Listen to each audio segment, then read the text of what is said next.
This toilet is fitted with a Caroma dual flush stylus cistern, and the kind of problems you can get occasionally is that you'll have, after you've flushed, you'll have water running down the back of the bowl that just doesn't stop, it just keeps running. So there's one of two things that can cause that. One is your inlet valve, and the other is your flush mechanism. So we'll just have a look at those. I'll take the lid off.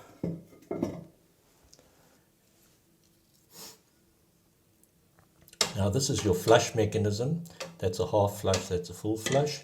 That's your overflow there, and this is your water level here. And the inlet is this system here, which comes from the water supply there, and is connected in the bottom of the toilet there. And then that water from the bottom gets into this area here, which is an inlet valve. That valve is controlled by a float, and when that float drops, it switches the valve on. You can hear the water coming in, and you'll see if that valve doesn't stop, it goes down the overflow here, and then that comes out in the back of the toilet. I'll just show you that.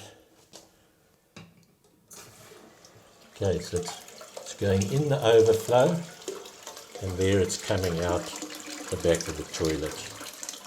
So that's the kind of problem you can get either from your inlet valve, which is coming through the overflow, or if you've got a leaking seat valve in the bottom of your flush mechanism right down there, then that could be another source of the problem. Now, to fix that, we're going to talk mostly about the inlet valve today and how to deal with that. There's a video link on the top of the screen at the moment to deal with how to correct a flush mechanism problem. So, talking about the inlet valve, inside here is a little valve with a rubber washer that is controlled by this lever going up and down from the float mechanism. When it's up, the valve is off, so no water comes in. And when you flush, because the water level drops, the float drops and lets more water in, like that. And then when it reaches the correct level, it switches off, and that level is normally just a little bit below your overflow, so you don't get a continual flow there. If one of the first problems you can have is the adjustment on the float. Now, if the float is not switching off in time for the overflow to not be engaged, then all you have to do is put a Phillips screwdriver in there, and you turn it one way or the other to readjust your float level. So that's the easy one. If you're trying to decide if your leak is due to the inlet valve or the flush mechanism, then an easy way to do it is to turn off your water supply there and then wait a minute or two. If it's your flush valve, the level will drop and it'll stop running because it's running out the overflow. If it's the flush mechanism, then it won't stop until this level of the water gets right down to the bottom of the cistern. So you can check that out. You just take the lid off, switch it off, and if it stops running when it gets below this level, then you know it's your inlet valve. If it doesn't stop running until it hits the bottom of the cistern, then it's your flush mechanism. So that's an easy way of separating the two. Now, you can open these up and inside replace a washer, and that sometimes works. But these are so inexpensive that it's virtually, and then to find the correct washer can also be a bit of a mission. So very often, if you have a problem with this, The easy thing to do is to just replace it, and I'll show you how to do that in a minute. I'll also show you, for those who like DIY, how to replace this valve in here. But a word of warning, some of these you can't open because they've got a little pin, and I'll show you that in a minute, that doesn't come out. So you can't open them without cutting the pin off, and then you'd have to make a new pin. So it gets a bit complicated. So it's probably easier just to replace the whole thing. And to replace the whole thing, you have to switch off, obviously you switch off the tap, and then down here you disconnect on that nut there, you disconnect your inlet valve from your water source. Once you've disconnected, you can take the whole thing out, and then when you put your new one in, try and get it set more or less the same as the old one, so you don't have a lot of adjusting to do. And in this case, we've got a solid inlet pipe. So that is bent to exactly the right dimensions to reach the bottom of the cistern there. So you've got to set your thread here on your inlet valve to be exactly the same as the old one. Otherwise you're going to have trouble connecting this. The modern ones are flexible armored hose, so that's much easier to deal with. And if you have a problem, just get rid of that solid one and put a flexible hose in to make your life easier. I'll go on to showing you, I've got a new valve. This one's working fine, so I'm not going to undo it, but I'll show you on a new valve that I've bought just how to open it up and change the washer. Right, this is a new inlet valve that I've bought. You can see here is the float mechanism. The valve is in there. That's the arm that controls the float. And then down the bottom here, we've got our thread that takes the inlet pipe. So this, you have to try and set exactly, in my case, you have to set it exactly the same length at the bottom here as the old one, because I've got a solid pipe. But if you have a flexible armored hose, then that's not so critical. So if you're replacing it, I'll just show you how it all works.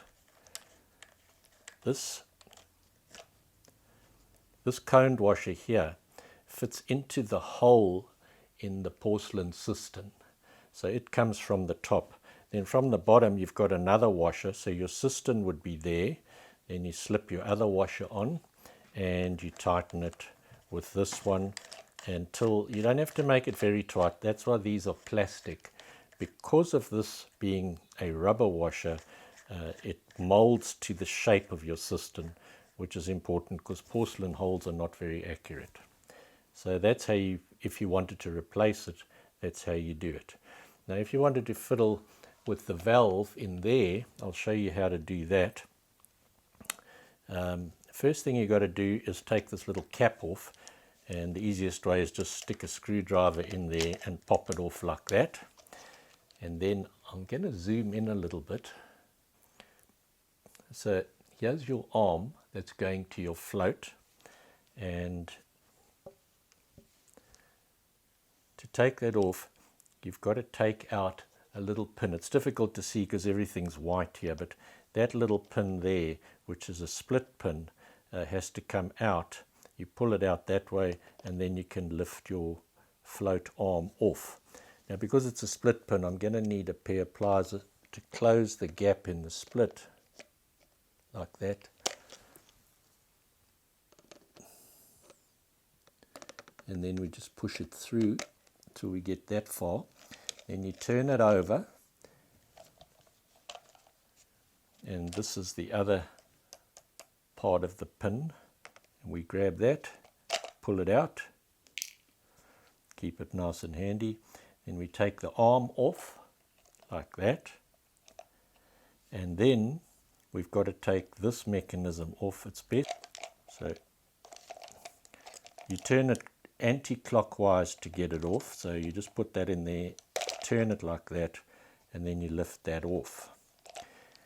Now if you look underneath, here's the washer that creates a seal on the inside there. So that's the mechanism. This washer goes up and down with the float arm and seals it off. If you want to replace that washer, obviously you've got to try and find the exact washer, which is not always simple. But if you manage to do that, you can do this. But as I said, very often one just replaces the whole thing and get done with it. So now to reassemble it, you have to line it up. Just be careful. You see there's the hole for your pin. So that's got to be facing where your float arm is. So you put it in like that and then just jiggle till it drops in, and then you tighten it by turning it clockwise. Sometimes it's a bit tight. I'll just put a screwdriver in and do that.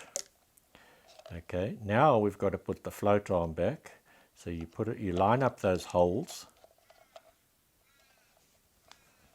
like that. Then you get your pin and you slip it through all the holes right through to the other side.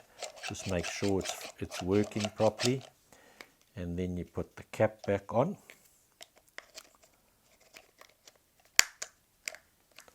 Like that, and it's all done. You don't have to take this off if you're going to repair the valve. You just leave it in the cistern. Now if you found this useful, please like and share this video and subscribe to this channel if you haven't already done so.